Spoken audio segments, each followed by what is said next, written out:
اللہ تبارک و تعالیٰ کا فضل ہے کہ اس نے ہمیں اپنی پہچان عطا فرمائی ہے۔ اللہ کے ہزاروں لاکھوں کروڑوں بلکہ اربوں ایسے بندے ہیں جو اللہ کو نہیں پہچانتے، اپنا پیدا کرنے والے سے واقف نہیں۔ انہیں اللہ کا فضل ہے کہ اس نے بغیر محنت کے بغیر طرف کے ہمیں یہ سعادت عطا فرمائی ہے۔ ایسے گھرانے میں پیدا کیا کہ جو ایمان والا گھرانہ، اس پر ہمیں اللہ کا بہت شکر کرنا چاہیے، اس لیے کہ جو احسان مانتا ہے، شکر کرتا ہے، اللہ تعالیٰ نعمت میں اضافہ فرماتے ہیں۔ قرآن مجید میں فرمایا لئن شکرتم لأزیدنکم ولئن کفرتم ان عذابی لشدید، اگر تم احسان مانو گے اور شکر کرو گے تو ہم اضافہ کریں گے، اور اگر تم احسان نہیں مانو گے اور ناشکری کرو گے تو میرا عذاب بڑا سخت بڑا دردناک ہے۔ وہ عذاب سند نعمت کی شکل میں ظاہر ہوتا ہے، جو نعمت اللہ نے دی ہے وہ نعمت چھین لی جاتی ہے۔ اللہ تعالیٰ نے یہ جو ہمیں دین عطا فرمایا ہے یہ ہماری جاگیر نہیں ہے، یہ محض اللہ کا فضل ہے۔ افسوس کی بات یہ ہے کہ ہم مسلمانوں نے اس کو اپنی جاگیر سمجھ رکھا ہے۔ ہم یہ سمجھتے ہیں کہ ہم پشتینی مسلمان ہیں، آبائی ہم مسلمان ہیں، گویا کہ یہ ہمیں ایک ایسی نعمت ملی ہوئی ہے کہ یہ ہمارا گویا کہ حق تھا۔ اللہ تبارک و تعالیٰ کا جو احسان ماننا چاہیے، اس کا فضل سمجھنا چاہیے، اور پھر جو نعمت کا حق ہے اور اس نعمت کے نتیجے میں ہمارے اوپر جو ذمہ داری عائد ہوتی ہے اس کا احساس عام طور پر ہم مسلمانوں کو نہیں ہوتا، تو اس کا نقصان اب یہ ہو رہا ہے، اور یہ چیز اب صرف زبانی نہیں رہ گئی بلکہ حقیقتاً اگر آپ دورے کریں اور مسلمان علاقوں میں جائیں تو یہ چیز نظر آنے لگی ہے کہ مسلمانوں کے اندر سے آہستہ آہستہ ایمان نکلتا چلا جا رہا ہے، ایمان جو نکلتا چلا جا رہا ہے اس کی بہت ساری شکلیں ہیں۔ ایسا نہیں ہے کہ کوئی ایک دم سے مرتد ہو گیا ہو یا اس نے کوئی دوسرا مذہب اختیار کر لیا، ایسا بھی واقعات ایسے بھی پیش آ رہے ہیں، لیکن عمومی طور پر جو ہمارے سامنے صورتحال ہے وہ یہ ہے کہ مختلف ارتداد کی شکلیں ہمارے سامنے، کہیں پر حقیقت میں ایمانی ارتداد ہے اور کہیں پر عملی ارتداد اور کہیں پر فکری ارتداد ہے، لیکن ارتداد کی مختلف شکلیں آج ہمارے سامنے مختلف علاقوں میں اگر آپ دیکھیں تو آپ کی حقیقت سمجھ میں آئے گی کہ کس طرح سے دلوں سے ایمان نکلتا چلا جا رہا ہے۔ حدیث میں آتا ہے کہ اللہ تبارک و تعالیٰ امانت کو اٹھا لے، اور امانت کو اللہ تعالیٰ جو اٹھائیں گے وہ اس طرح سے نہیں اٹھائیں گے کہ آدمی رات کو سوئے گا اور صبح اٹھے گا تو دیکھے گا کہ امانتوں سے دل خالی ہے، ایسا نہیں ہوگا۔ امانت اللہ تعالیٰ اس طرح اٹھائیں گے کہ علماء آہستہ آہستہ دنیا سے رخصت ہو جائیں گے، اور اس کا نتیجہ یہ نکلے گا کہ علم بھی اٹھ جائے گا اور امانت بھی اٹھ جائے گی۔ آج اگر کوئی یہ کہے کہ ماشاءاللہ علماء کی تو بہت بڑی تعداد اور مدارس کی ماشاءاللہ بڑی کثرتیں شاید اس انداز سے پہلے نہ رہی ہو، تو بھائیوں علماء کا مطلب کیا ہے اس کو سمجھنے کی ضرورت ہے۔ ہم غلط فہمی کے شکار ہوتے ہیں، اور اب تو حال یہ ہے ہم سمجھتے ہی ہیں کہ اگر کوئی داڑھی والا ہے، ٹوپی اور پائجامے اور کرتے والا ہے تو عالم۔ اللہ تبارک و تعالیٰ نے قرآن مجید کے اندر عالم کا جو تذکرہ کیا ہے اس میں صاف صاف یہ بات فرمائی ہے انما یخشی اللہ من عبادہ العلماء، کہ اللہ تبارک و تعالیٰ سے اس کے وہ بندے ڈرتے ہیں، لرزتے اور کانپتے ہیں، ان کے اندر خشیت ہوتی ہے کہ جو عالم ہوتے ہیں۔ عالم کا مطلب کیا ہے؟ جو اللہ کو پہچانتا ہو، جو اللہ کی معرفت رکھتا ہو، اس کی قدرت کا استحضار رکھتا ہو، حقیقت میں وہ عالم ہے۔ ظاہر ہے کہ جو معرفت رکھے گا، جو پہچانے گا اللہ تبارک و تعالیٰ کی قدرت اور اس کے تصرفات کا اس کو استحضار ہوگا، تو اس کی زندگی کس طرح گزرے گی؟ وہ ایک ایک لمحے سوچے گا کہ ہم جو کام کر رہے ہیں یہ کام صحیح کر رہے ہیں یا غلط کر رہے ہیں۔ تو حضرات علماء اصل وہ ہیں کہ جن کے اندر اللہ کا ڈر ہو. کوئی بھی کام کرے سوچ کر کرے کہ یہ کام ہم غلط کر رہے ہیں یا صحیح کر رہے ہیں. یہ خیال نہ ہو کہ یہ چیز ہمارے لیے مفید ہے, ہمیں اس سے فائدہ پہنچے گا کہ ہمیں اس سے نقصان پہنچے گا. اصل جو نفع و نقصان کا کی بنیاد ہے وہ آخرت کا نفع ہے اور آخرت کا نقصان. جتنا زیادہ اس کا استحضار ہوگا اتنا ہی زیادہ اللہ کا ڈر پیدا ہوگا, اللہ کی خشیت پیدا ہوگی. اور دنیا کا مزاج یہ ہے اور حقیقت ہے یہ کہ آدمی کو جب کسی چیز کا علم ہوتا ہے اور اس کا یقین ہوتا ہے تو آدمی اس کے مطابق اس کے ساتھ معاملہ کرتا ہے. آپ دیکھیے آگ جلاتی ہے, آپ کا انگارہ چہکتا ہوا انگارہ آپ کہیں رکھ دیجیے. ایک چھوٹا سا بچہ سال بھر کا 6 مہینے کا جب اس نے بیٹھنا شروع کیا ہے, آپ اس کے بچے کو قریب بٹھائیے تو بچہ انگارے کی طرف دوڑتا ہے, لپکتا ہے, اس کو اٹھانے کے لیے لپکتا ہے, اس لیے کہ وہ بیچارہ نہیں جانتا کیا انگارہ کیا کرے گا, اس سے ہاتھ جھلس جائے گا, اس سے چھالا پڑ جائے گا. وہ تو اس کی چمک دمک کو دیکھتا ہے اور چمک دمک کو دیکھ کر اس کی طرف وہ لپکتا ہے, اور اگر ماں باپ اس کو پیچھے سے پکڑ لے احتجاج کرتا ہے, روتا ہے, چیختا چلاتا ہے. اور وہ نہیں جانتا بیچارہ کہ ہمارے ماں باپ ہم پر مہربان ہیں, اگر یہ ہمیں نہ پکڑتے تو ہمارا ہاتھ جل جاتا. میرے بھائیوں یہی صورتحال ہے, اس کا تعلق علم سے. یہ بچہ نہیں جانتا تو انگارہ پکڑنا چاہتا ہے, لیکن اگر اسی طرح آپ کسی بڑے بچے سے کہیے جو ابھی سمجھتا ہے 5-7 سال کا ہے, 8-10 سال کا بچہ ہے, وہ جانتا ہے کہ آگ جلاتی, آپ اسے کہیے کہ بچے کا یہ انگارہ بہت خوبصورت سا لگ رہا ہے, اس کو اٹھا کے لے آؤ مجھے دے دو, تو کہے گا میں کیسے لے کر آ جاؤں, مجھے کوئی چمٹا چاہیے, پکڑنے کی کوئی چیز چاہیے, ورنہ تو میرا ہاتھ جل جائے. فرق کیا ہے دونوں بچوں میں؟ ایک بچہ جانتا ہے کہ یہ انگارہ جلا دے گا اور ایک بچہ نہیں جانتا, وہ اس کو ایک خوبصورت سی چیز سمجھ رہا. بھائیوں آدمی جب نفع سے واقف ہوتا ہے, نقصان سے واقف ہوتا ہے تو اس کے اعتبار سے وہ معاملہ کرتا ہے. میں نے آپ کو نقصان کی مثال دی, اسی طرح آپ نفع کی مثال بھی اگر آپ غور کریں تو سمجھ میں آ جائے گی کہ آپ جیسے بچے کو کوئی سونے کا گیند دے دیں, خوبصورت سا چمکتا ہوا سونے کا گیند دے دیں, وہ بچہ جو ابھی نہیں جانتا کہ سونے کی قیمت کیا ہے تو کیا کرے گا؟ وہ ہو سکتا ہے دوسرے بچے سے کہے جاؤ بھائی بیٹ لے آؤ, لکڑی لے آؤ, ہم لوگ گیند بلہ کھیلیں گے. اس سونے کے ٹکڑے کی قیمت اس کے نزدیک سوائے گیند کے اور کچھ نہیں. اسی طرح آپ کسی کو 10-20 کروڑ روپے کا چیک دے دیجیے. ہمارے بچپن کی بات ہے, جب بارش ہوتی تھی ہماری نانی کا گھر کچا تھا, وہاں پانی بہ جاتا تھا, ہم لوگ ناؤ بناتے تھے کاغذ کے, تیراتے تھے, بڑا مزہ آتا تھا. پجی چاہتا تھا پانی کچھ دیر بھرا رہے. اگر آپ کسی بچے کو جو چھوٹا سا ہے 10-20 کروڑ روپے کا چیک دے دیجیے اور کہیں پانی بھرا ہو تو وہ ناؤ بنا کر اس میں تیرائے گا, اس سے زیادہ کوئی قیمت اس کے نزدیک نہیں. وہ نہیں جانتا کہ چیک کے پیچھے کیا کیا چھپا ہوا ہے, کیسی گاڑیاں اور کیسی کوٹیاں اور کیسے فلیٹ اور کیسے کھانے اور کیسی راحتیں چھپی ہوئی ہیں, وہ بچہ نہیں جانتا. یہ مسئلہ علم کا ہے, یہ مسئلہ یقین کا ہے. جیسا یقین ہوتا ہے, جیسا علم ہوتا ہے, اس کے اعتبار سے آدمی معاملہ کرتا ہے. میرے بھائی آج افسوس کی بات یہ ہے کہ ہمارے پاس اسلام ہے, ہمارے پاس دین ہے, ہمارے پاس شریعت ہے, ہمارے پاس سرکار دو عالم صلی اللہ علیہ وسلم کا لایا ہوا نظام ہے, ہمارے پاس دستور زندگی ہے, لیکن آج ہمارے مسلمانوں میں اکثریت کی حالت یہ ہے کہ ہمیں یقین نہیں ہے کہ اس کا کیا نتیجہ ہونے والا ہے. اس کو اختیار کر کے ہم کہاں پہنچ سکتے ہیں, ہماری کامیابی کا راز کیا ہے, ہماری بلندی کا طریقہ کیا ہے. اللہ تبارک و تعالیٰ نے قرآن مجید میں ہماری کامیابی کے لیے کون سا نسخہ تجویز کیا ہے, ہمیں آج اس کا یقین نہیں ہے. ہمیں بلکہ اگر میں ایک ہاتھ آگے بڑھ کر عرض کروں کہ ہمیں اس کا علم بھی نہیں ہے تو شاید یہ غلط نہیں.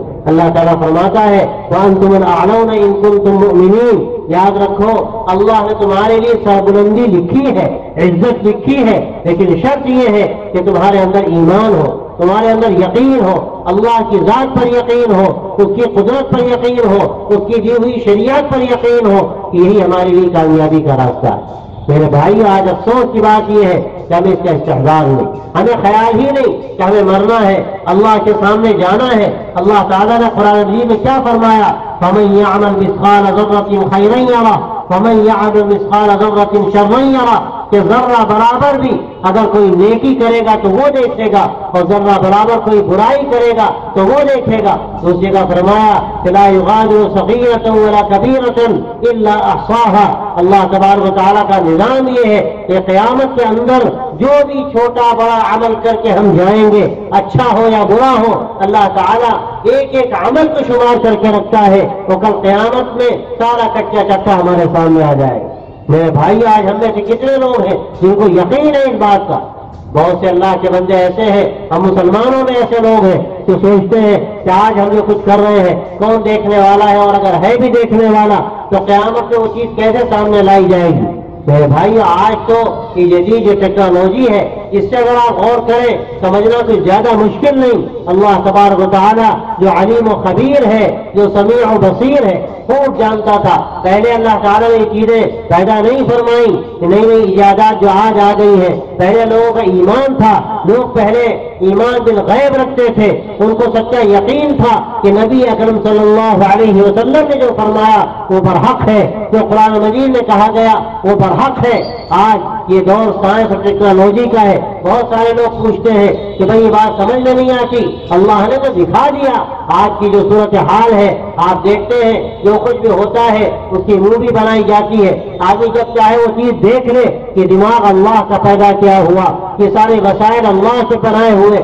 آدمی جب اپنی عقل سے ایسی چیزیں ایجاد کر سکتا ہے تو کیا مشکل ہے سمجھنا کہ ہم رات کے اندھیرے میں اگر کچھ کر رہے ہیں یا دن کے اجالے میں کچھ کر رہے ہیں یہ چیزیں اللہ کے محفوظ ہیں. اللہ تبارک و تعالیٰ کے یہاں اس طرح سے محفوظ ہے کہ کل قیامت میں اللہ تعالیٰ ہر چیز دکھا دے گا. قرآن مجید میں آتا ہے کہ وہ دن ہے کہ آدمی کی زبان بند کر دی جائے گی، اس کے ہاتھ بولیں گے، اس کے پاؤں بولیں گے، اس کی کھال بولے گی اور کہے گی اس نے کیا کیا کیا، کیسی کیسی غلطیاں کی، کیسے کیسے گناہ کیے، کیسی کیسی نافرمانیاں کی. اللہ تبارک و تعالیٰ کے یہاں ہر چیز محفوظ ہے تو کل قیامت میں ہمارے سامنے آ جائے گی. لیکن مسئلہ یہ ہے کہ ہمیں اس کا یقین نہیں، ہمیں یقین نہیں ہے. ہم آگ کی طرف بڑھ رہے ہیں لیکن ہمیں یقین نہیں ہے کہ ہم آگ کی طرف جا رہے ہیں. ہمیں اپنی آنکھوں پر یقین ہے، ہمیں اپنے کانوں پر یقین ہے، ہم ان چیزوں کا مشاہدہ کرتے ہیں، ہمیں اس کا یقین ہے. لیکن ہمیں یہ یقین نہیں ہے کہ ہم سرکار دو عالم صلی اللہ علیہ وسلم نے جو کچھ فرمایا ہے، آپ کا فرمایا ہوا سورج کے نکلنے سے زیادہ سورج ہماری آنکھوں کے سامنے ہے، ہم اپنی آنکھوں سے دیکھ رہے ہیں. لیکن جیسا یقین ہمیں سورج پر ہونا چاہیے اس سے زیادہ یقین سرکار دو عالم صلی اللہ علیہ وسلم کی باتوں پر ہونا چاہیے. آدمی کی نگاہیں غلطی کرتی ہیں، آدمی کے کان غلطی کرتے ہیں. اور میں اس کی ایک مثال عرض کیا کرتا ہوں. میں نے اپنی آنکھوں سے مثال دیکھی ہے. میں قریب میں پرتاپ گڑھ ایک شہر ہے، اکثر آنا جانا ہوتا ہے. میں بریلی سماج جاتا ہوں، تقریباً 100 کلومیٹر کا فاصلہ ہے. سب سے پہلی مرتبہ میں گیا تو عجیب لوگوں نے لطیفہ دکھایا. راستے میں ایک جگہ پہنچا تو کہنے لگے لوگ جو ساتھ تھے کہ دیکھیے وہ سامنے ایک کھمبا نظر آ رہا ہے، آپ بتائیے کھمبا سیدھا ہے کہ ٹیڑھا ہے؟ تو ہم نے کہا کہ سامنے نظر آ رہا ہے بالکل ٹیڑھا ہے، لگتا ہے آندھی آئی تھی جھک گیا. لوگوں نے کہا کدھر جھکا ہوا ہے؟ ہم نے کہا یہ بالکل ہماری طرف جھکا ہوا ہے. کہنے لگا اچھی طرح آپ نے دیکھ لیا؟ ہم نے کہا دیکھ لیا. تو لوگ کہنے لگے بعد میں آپ یہ تو نہیں کہیں گے کہ نہیں ہماری آنکھوں سے غلطی ہوئی؟ ہم نے کہا نہیں بالکل دیکھ لیا. سب گواہ بن گئے. اب گاڑی آگے بڑھی، جب بالکل کھمبے کے سامنے پہنچی چلے اب دیکھیے کھمبے کو. اب جو دیکھا تو بالکل لگا کہ وہ سیدھا کھڑا ہوا ہے. لوگوں نے کہا بتائیے سیدھا ہے کہ ٹیڑھا؟ ہم نے کہا تو بالکل سیدھا لگ رہا ہے. چلے گا جی اور آگے بڑھی اور آگے بڑھ گئے کہ پیچھے مڑ کے دیکھیے. اب پیچھے مڑ کے دیکھا تو پھر ٹیڑھا. تو ہم نے کہا عجیب لطیفہ ہے. اب ٹیڑھا کدھر ہے؟ ہم نے کہا اب یہ ٹیڑھا ہمارے رخ کی طرف ہے. جب ادھر سے دیکھ رہے تھے تو ادھر ٹیڑھا تھا، ادھر سے دیکھ رہے تو ادھر ٹیڑھا ہے، اور سامنے سے دیکھ رہے تو سیدھا. سمجھ یہ کیا قصہ ہے؟ لوگوں نے کہا یہ ایسی جگہ پر ہے کہ آدمی گزرتا ہے تو زاویہ نگاہ کو جیسا بنتا ہے کہ وہ نظر اس طرح آتا ہے. حقیقت میں یہ کھمبا ٹیڑھا نہیں ہے، سیدھا ہے. لیکن ادھر سے دیکھے تو ٹیڑھا نظر آتا ہے، ادھر سے دیکھے تو ٹیڑھا نظر آتا ہے، اور سامنے سے دیکھے تو سیدھا نظر آتا ہے. ہم نے کہا بہت سارے حقائق آنکھوں کے سامنے آ گئے، پردہ ہٹ گیا آنکھوں کے سامنے. آدمی کیسے دعوے سے کہتا ہے میں نے اپنی آنکھوں سے دیکھا ہے، دعوے سے کہتا ہے میں نے اپنے کانوں سے سنا. میرے بھائیوں، آنکھیں کیسی غلطی کرتی ہے، کان کیسے غلطی کرتے ہیں. آدمی دیکھتا کچھ ہے اور ہوتا کچھ ہے، آدمی سنتا کچھ ہے اور ہوتا کچھ ہے. اللہ کے رسول صلی اللہ علیہ وسلم نے جو کچھ فرمایا آپ صلی اللہ علیہ وسلم کا فرمایا ہوا ایسا ہے کہ اس میں غلطی کا کوئی امکان نہیں۔ ہماری آنکھیں غلطی کر سکتی ہیں، ہمارے کان غلطی کر سکتے ہیں، لیکن سرکار دو عالم صلی اللہ علیہ وسلم نے جو کچھ فرمایا اس میں غلطی کا کوئی احتمال نہیں۔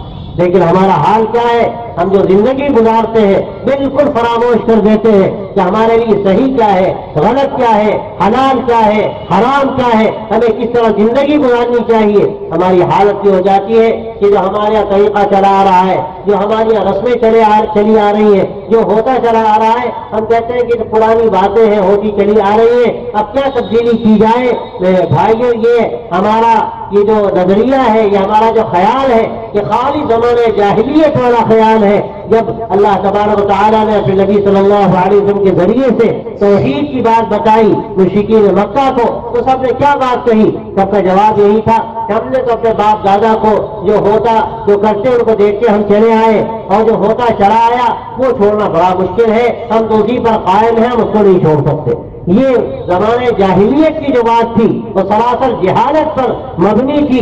آج ہماری صورتحال یہی ہے، ہم جو زندگی گزار رہے ہیں ہم اس پر راضی نہیں ہیں کہ ہم اپنی زندگی کا جائزہ لیں، ہم اپنے حالات کا جائزہ لیں، ہم اپنا محاسبہ کریں، ہم اپنے گھروں کو دیکھیں، اپنی شادی بیاہ کے طریقے دیکھیں، اپنے معاملات دیکھیں، اپنے روز و شب کس طرح ہم گزارتے ہیں، کہاں کہاں غلطیاں ہوتی ہیں، کہاں کہاں ہم راستے سے ہٹتے ہیں۔ ہمیں اس کی فرصت نہیں کہ ہم اپنا جائزہ لیں اور اپنی اصلاح کی کوشش کریں۔ ہمارے اندر یہ خیال بھی پیدا نہیں ہوتا، اور ایک تسلسل ہے جو باپ دادا سے ہو رہا ہے، وہ ہوتا چلا جا رہا ہے۔ کوئی اگر صحیح بات بتائی جائے تو اس صحیح بات کی طرف ہمیں بڑھنا مشکل ہوتا ہے، اور یہ خیال نہیں ہوتا کہ سرکار دو عالم صلی اللہ علیہ وسلم نے ہمیں ایک نظام زندگی دیا ہے۔ یہ فرق ہے اسلام میں اور دوسرے مذاہب میں۔ دوسرے مذاہب میں کوئی پابندی نہیں ہے، ہفتے میں ایک دن وہ اپنے معابد میں چلے جائیں، گرجا میں چلے جائیں، یا مندر میں چلے جائیں، یا جہاں وہ عبادت کرتے ہیں وہاں چلے جائیں، اس کے بعد ان کو فرصت ہے پورے ہفتے جو چاہے کریں،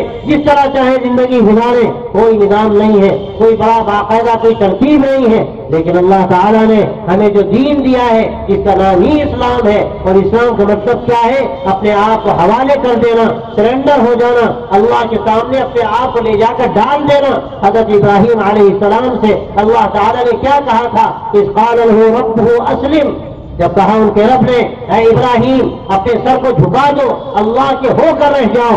حضرت ابراہیم علیہ السلام نے کہا تھا اسلمت لرب العالمین، میں تو اپنے مالک کا ہو گیا، میں نے اپنے آپ کو لے جا کر ڈال دیا، اب میری کوئی مرضی نہیں ہے، کوئی چاہت نہیں ہے، جو حکم ہوگا اللہ کا اس کے مطابق ہمیں زندگی گزارنی ہے۔ اسلام کے معنی ہی یہ ہے کہ اپنے آپ کو حوالے کر دیا جائے، اپنی مرضی کو فنا کر دیا جائے، اپنی چاہتوں کو مٹا دیا جائے، اور یہ طے کر لیا جائے کہ جو کچھ اللہ نے اور اس کے رسول صلی اللہ علیہ وسلم نے ہمیں زندگی گزارنے کا طریقہ بتایا ہے، یہی ہماری کامیابی کا راستہ ہے۔ میرے بھائیوں، ہمیں اس کا خیال نہیں ہوتا کہ ہم مسلمان ہیں، ہمارے اوپر کیا ذمہ داری ہے۔ ہم جمعے میں ایک دن جا کر نماز ادا کر لیں اور یہ سمجھ لیں کہ ہم فارغ ہو گئے، ہم نام مسلمانوں جیسا رکھ لیں اور یہ سمجھ لیں کہ ہمارا کام پورا ہوا، ہم مسلمانوں جیسے کوئی ظاہری اعمال کر لیں اور یہ خیال ہو کہ بس اب کام مکمل ہو گیا۔ یاد رکھیے، اسلام اس کا نام نہیں ہے، اسلام تو ایک پورا نظام زندگی ہے جس میں اللہ تبارک و تعالیٰ نے ہمیں سب کچھ بتایا، اپنے محبوب صلی اللہ علیہ وسلم کے واسطے سے ہمیں عبادت کا طریقہ بتایا، ہمیں زندگی گزارنے کا طریقہ بتایا، معاملات کا طریقہ بتایا، کاروبار کا طریقہ بتایا، ماں باپ کے ساتھ اس سے سلوک سکھایا، پڑوسی کے ساتھ عزت کرنا سکھایا، کمزوروں کی مدد سکھائی۔ یہ وہ سارے اعمال ہیں جن کا تعلق دین سے ہے۔ لیکن میں عرض کرتا ہوں میرے بھائیوں کہ آج ہم میں سے اکثریت کا حال یہ ہے کہ نہ جانے کتنی چیزیں ہم کرتے ہیں اور بعض مرتبہ اچھی باتیں اختیار کرتے ہیں لیکن دین سمجھ کر نہیں کرتے۔ میں بہت معمولی سی بات آج کرتا ہوں، ہم لوگ سڑکوں پر چلتے ہیں، گاڑیاں لے کر چلتے ہیں، یہاں سمجھ میں آیا گاڑی کھڑی کر دی۔ اب گاڑی جب کھڑی کر دی تو یہ خیال نہیں ہوا کہ اب یہاں سے جو لوگ گزریں گے ان کو تکلیف پہنچے گی۔ اسلام کی تعلیم کیا ہے؟ اسلام کیا کہتا ہے؟ کسی کو تکلیف پہنچانے کا ہم ذریعہ نہ بنے۔ اگر ہم نے غلط گاڑی کھڑی کی ہے ہم اس کو دین نہیں سمجھتے. یہ دین سراسر دین ہے کہ ہم گاڑی ایسی جگہ کھڑی کریں جہاں لوگوں کو اذیت نہ ہو, ہم راستوں میں کھڑے ہو کر باتیں نہ کریں, کسی کو تکلیف پہنچانے کا ذریعہ نہ بنے. حدیث میں آتا ہے النظافۃ من الایمان کہ صفائی اور ستھرائی ایمان کا حصہ ہے. حدیث میں آتا ہے اماطۃ الاذی عن الطریق صدقہ, راستے سے تکلیف دہ چیز کو ہٹا دینا صدقہ ہے. اور ہماری حالت کیا ہے؟ اپنا گھر صاف کریں گے اور کوڑا کرکٹ لے جا کر سامنے گلی میں ڈالیں گے. اب بیچارہ جو گزر رہا ہے اس کو اذیت پہنچ رہی ہے, کیا ہم اذیت پہنچانے کا ذریعہ نہیں بننا ہے؟ ایذائے مسلم ہی نہیں, کسی شخص کو بھی تکلیف پہنچانا حرام ہے.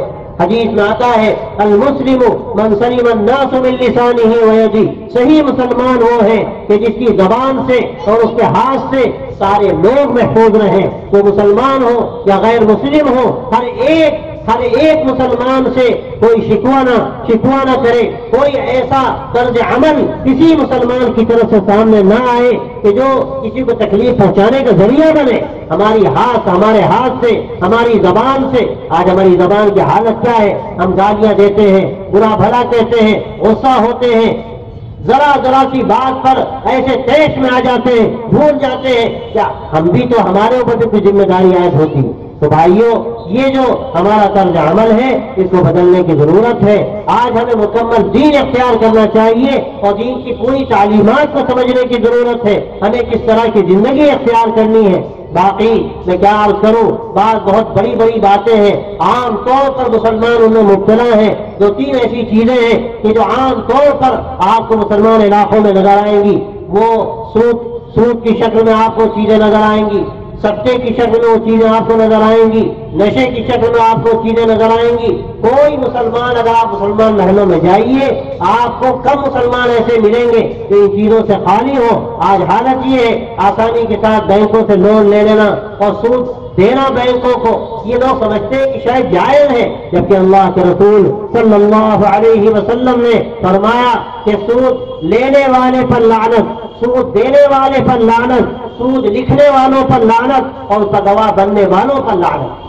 اللہ کے رسول صلی اللہ علیہ وسلم نے ان تمام لوگوں پر لعنت کی ہے. لیکن عام طور پر آپ دیکھیے آج مسلمان سود میں مبتلا ہیں اور پھر سٹے کی عام گرم بازاری نظر آتی ہے لاٹری کی شکل میں, اور سٹے کی نئی شکلیں سامنے آ رہی ہیں. ہمارے نوجوان اس میں مبتلا ہو جاتے ہیں. اسی طرح نشے کی چیزیں, میں نہیں کہتا کہ معاذ اللہ ثم معاذ اللہ وہ شراب سے عادی ہو جاتے ہیں, لیکن جو نشے کی اور چیزیں ہیں عام طور پر آپ دیکھیے ہمارے نوجوان ان نشے کا شکار ہو جاتے ہیں. میں اپنے نوجوان دوستوں سے کہتا ہوں کہ ان کا یہ طرز عمل خالص غیر اسلامی ہے, اور آگے بڑھ کر کہتا ہوں کہ وہ غیر شعوری طور پر اسلام کے جو دشمن ہیں, جو دین کو مٹانا چاہتے ہیں, اسلام کو مٹانا چاہتے ہیں, ان کا اعلی کار بنتے ہیں. وہ میں آپ کو بتاؤں کہ باقاعدہ یہ قرارداد پاس ہوئی ہے, اور اب سے تقریباً کئی سال پہلے, 30-40 سال پہلے کی بات ہے, یہودیوں نے باقاعدہ پروٹوکول میں یہ بات لکھی ہے کہ ہم خاص طور سے مسلمان نوجوانوں کو ایسی برائیوں میں مبتلا کر دیں, سٹے میں, جوئے میں, نشے میں, بے حیائی کے کاموں میں مبتلا کر دیں تو ان کی صلاحیتیں سلب ہو جائیں, وہ بالکل کنگال ہو کر رہ جائیں, وہ بالکل اس طرح سے بے حیثیت ہو جائیں کہ کسی مصرف کے نہ رہے. میں اپنے نوجوان دوستوں سے کہتا ہوں یہ امت ہے سرکار دو عالم صلی اللہ علیہ وسلم کی. اللہ کے رسول صلی اللہ علیہ وسلم نے فرمایا ہے کہ وہ نوجوان عرش الہی کے سائے میں ہوگا جس کی جوانی اللہ کی بندگی کے ساتھ پروان چاہے. اور اللہ کی بندگی کیا ہے؟ میں آپ سے صاف کہتا ہوں اللہ کی بندگی یہ ہے کہ آدمی اللہ کا غلام بن جائے, اس کے رسول صلی اللہ علیہ وسلم کا غلام بن جائے, کہ ہماری پوری زندگی اسی سانچے میں ڈھل جائے, ہمارے روز و شب اس میں بسر ہو, اور آدمی سوچے کہ ہماری جوانی, یہ ہماری طاقت اللہ نے کس لیے دی ہے. کہ یہ جوانی اس لیے ہے کہ ہم اس کو جا کر برباد کریں, اپنے محلوں میں, نکڑ پر اور ہوٹلوں میں بیٹھ کر, چائے خانوں میں بیٹھ کر, غلط کاموں میں لگ کر ہم اس کو برباد کریں, اور یہ نہ سوچے کہ ایک امانت ہے سرکار دو عالم صلی اللہ علیہ وسلم کی, یہ ایک ذمہ داری ہے, ہم آخری امت ہیں, ہمارے اوپر ذمہ داری عائد ہوتی ہے.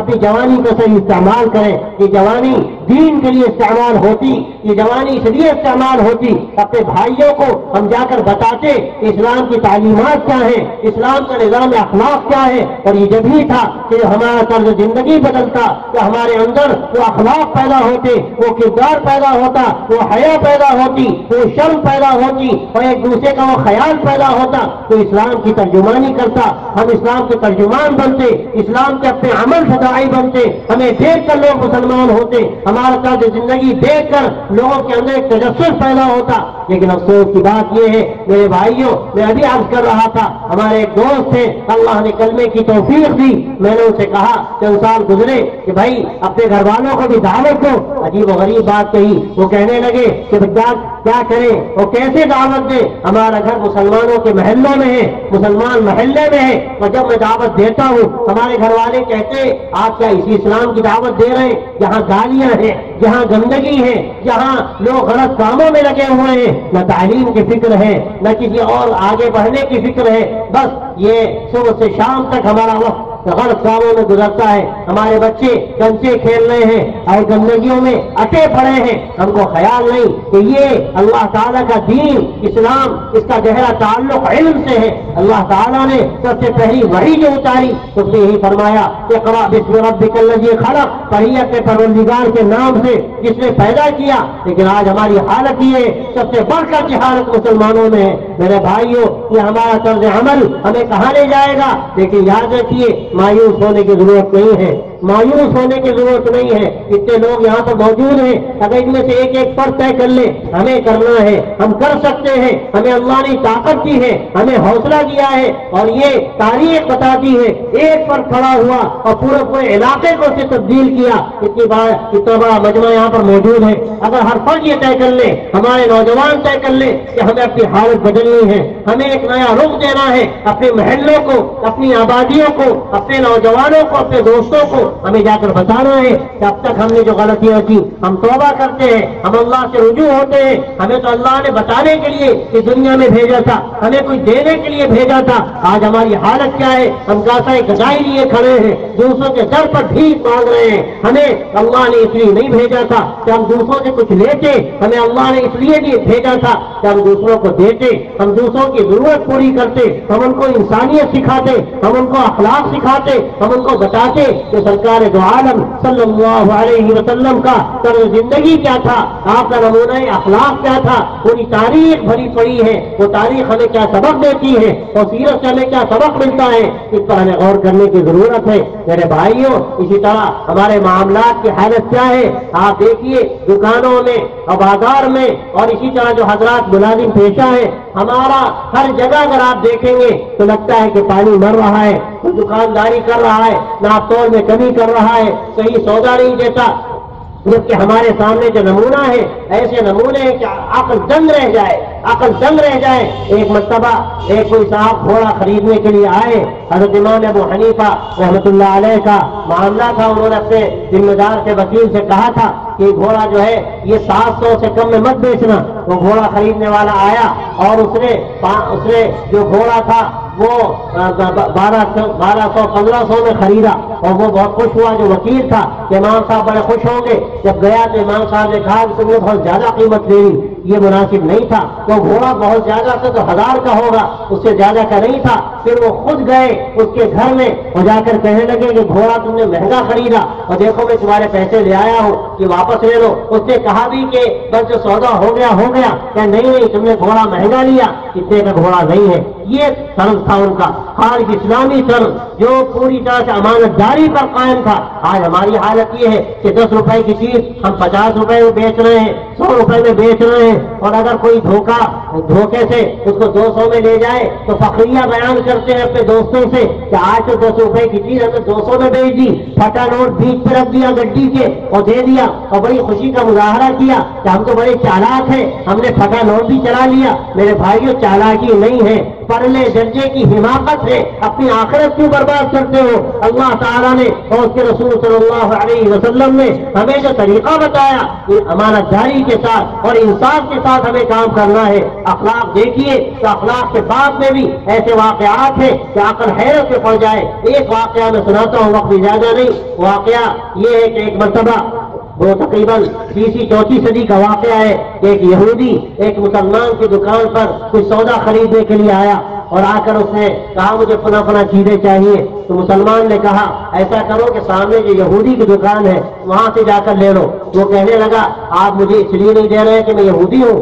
تو کہنے لگا کہ نہیں یہ بات نہیں ہے، کوئی دوسرا مسئلہ ہے، تو وہاں چلے جاؤ خرید لو۔ لیکن وہ نہیں گیا، اصرار کیا اس نے کہ آپ ہمیں بتائیے ورنہ آپ ہمیں دے دیجیے، آپ ہمیں وہاں کیوں بھیج رہے ہیں؟ تو مسلمان کہنے لگا غور کرنے کی بات ہے کہ بھائی میں صبح سے یہاں بیٹھا ہوں، وہ بھی یہاں پر دکان رکھتا ہے، صبح سے بیٹھا ہے، میری بہت بکری ہو گئی اور مجھے بہت آمدنی ہو گئی، وہ بیچارہ صبح سے بیٹھا ہے اس کی آمدنی نہیں ہوئی، اب وہ بیچارہ گھر جائے گا کیا لے کر جائے گا؟ تو میں تم آئے خریدنے کے لیے جو چیز تم مانگ رہے ہو اس کی دکان میں موجود ہے، وہاں سے جا کر خرید لو، اس کا بھلا ہو جائے گا، میں صرف اس لیے کہہ رہا ہوں۔ وہ گیا وہاں پر اور جا کر سودا خریدا، اس کے دل پر اثر پڑا اور سودا خریدنے کے بعد وہ دوبارہ یہاں پر آیا اور کھڑا ہو گیا آ کر اس نے کہا دکاندار نے کیا بات ہے، کیا تمہیں سودا نہیں ملا؟ اس نے کہا نہیں سودا تو مل گیا، وہاں سے میں سودا لے آیا لیکن آپ کے پاس سے میں ایمان لینے کے لیے آیا ہوں۔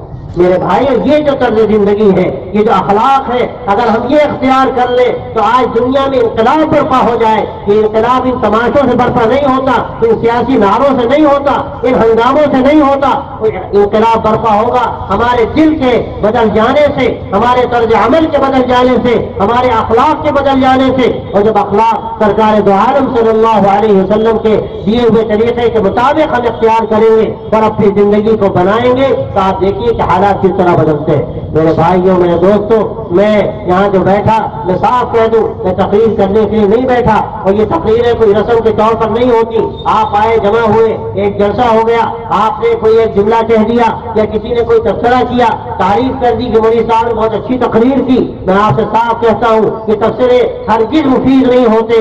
اگر آپ ان باتوں سے کچھ لے کر جائیں، کچھ پیغام لے کر جائیں، کچھ سوچ کر جائیں، ہمارے نوجوان سوچ کر جائیں کہ ہمیں اپنے اندر تبدیلی لانی ہے، ہمیں اپنے حالات کو بدلنا ہے، ہمیں کوشش کرنی ہے، یہ ایک ذمہ داری ہے، ہمارے اوپر ایک ذمہ داری ہے، ہمیں ذمہ داری کو ادا کریں گے۔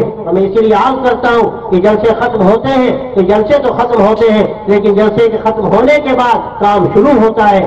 آپ یہ بات طے کر کے جائیے، یہ پیغام لے کر جائیے کہ ہمیں اپنے حالات کو بدلنا ہے۔ اور ایک بات اور عرض کر دوں، عام طور سے تقریروں میں یہ ہوتا ہے کہ سننے والا اور شاید کہنے والا بھی یہ سوچتا ہے کہ مخاطب کوئی دوسرا ہے۔ میں آپ سے صاف کہتا ہوں اپنی بات کا مخاطب میں خود بھی ہوں، اور آپ سارے حضرات جتنے بھی یہاں موجود ہیں، ہر فرد مخاطب ہے۔ ہم میں سے ہر فرد اپنے اندر نقائص رکھتا ہے، کمیاں رکھتا ہے، کمیوں کی شکلیں الگ الگ ہیں۔ اگر ہم سب طے کر لیں ہمیں اپنی کمیوں کو دور کرنا ہے، ہمیں اپنی اصلاح کی فکر کرنی ہے، ہمیں اپنی خامیاں دور کرنی ہے اور اپنی زندگی کو ہمیں بہتر سے بہتر طریقے پر لانا ہے، تو انشاءاللہ آپ دیکھیں گے اس کے کیسے اچھے نتائج نکلتے ہیں۔ اور یہ جو باتیں کہی جاتی ہیں یہ حکم الہی ہے کہ بات کہو، اس بات کے کہنے سے فائدہ ہوتا ہے۔ وذکر فإن الذکریٰ تنفع المؤمنین، یاد دلاتے رہیے، اس لیے کہ یاد دلانا ان لوگوں کو فائدہ پہنچاتا ہے جو یقین رکھتے ہیں، جو ایمان رکھتے ہیں، جو کچھ کرنا چاہتے ہیں، جو عزم و حوصلہ رکھتے ہیں، وہ بات سنتے ہیں تو ان کی زندگی کے اندر ایک تبدیلی پیدا ہوتی ہے۔ اور یہ زندگی اللہ نے اپنی بندگی کے لیے دی ہے۔ اللہ نے قرآن میں فرمایا وما خلقت الجن والانس الا لیعبدون، کہ ہم نے انسانوں اور جناتوں کو اس لیے پیدا کیا تاکہ میری بندگی کرے، اور یہ بندگی یہ ہے کہ اپنی پوری زندگی کو اللہ اور اس کے رسول صلی اللہ علیہ وسلم کے بتائے ہوئے طریقے کے مطابق ڈھال لیا جائے۔ بس یہی ہمارا پیغام ہے، یہی حاصل ہے اس جلسے کا۔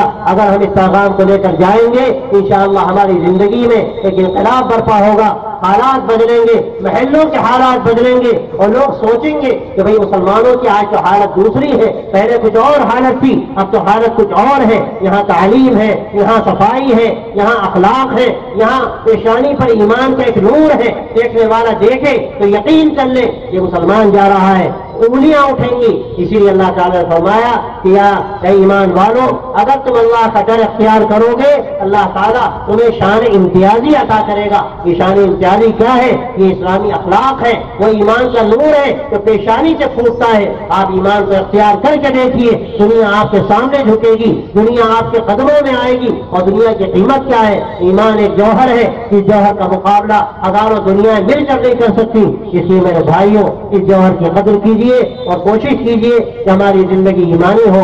اخیر میں ایک حدیث سنا کر میں رخصت ہونا چاہتا ہوں، اس لیے کہ مغرب کا وقت قریب ہے. حدیث میں آپ صلی اللہ علیہ وسلم نے فرمایا کہ الکیس من دان نفسہ وعمل لما بعد الموت والعاجز من اتبع نفسه هواها وتمنى على الله الامانی. فرمایا سرکار دو عالم صلی اللہ علیہ وسلم نے کہ عقل مند وہ ہے جو اپنا جائزہ لیتا ہے، اپنا محاسبہ کرتا ہے اور مرنے کے بعد کی زندگی کی فکر کرتا ہے، اس کی تیاری کرتا ہے. اور پرلے درجے کا احمق وہ ہے کہ جو کچھ بھی نہیں کرتا، ہاتھ ہاتھ دھرے بیٹھا ہے اور اللہ سے تمنائیں باندھتا ہے.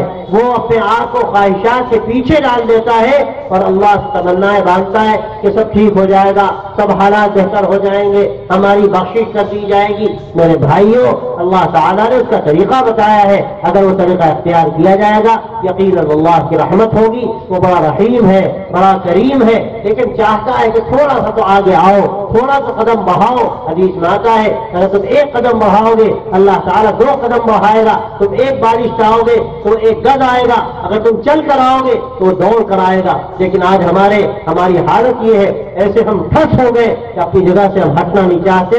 آج کے جلسے کا اصل پیغام یہی ہے کہ ہمارے اندر حرکت پیدا ہو، ہمارے اندر ایمان کی چنگاری دبی ہوئی ہے، اس کو ہم ذرا سا فروزہ کریں، اس کو ہم ذرا سا ہوا دیں تاکہ ہمارے اندر وہ اخلاق پیدا ہو جائے جو اخلاق حضرات صحابہ رضی اللہ تعالیٰ اجمعین میں تھے. اور ان کے اخلاق کو دیکھ کر دنیا کہاں سے کہاں پہنچ گئی. اس سے زیادہ موقع نہیں کہ میں عرض کروں، لیکن آخر میں پھر یہ بات میں کہنا چاہتا ہوں کہ آپ یہ جلسہ ایک محض عام جلسے کی طرح نہ سمجھیں، تقریر کو ایک عام تقریر نہ سمجھیں. یہ کوئی تقریر نہیں ہے، دین کی ایک بات ہے جو بات آپ حضرات کے سامنے رکھی گئی.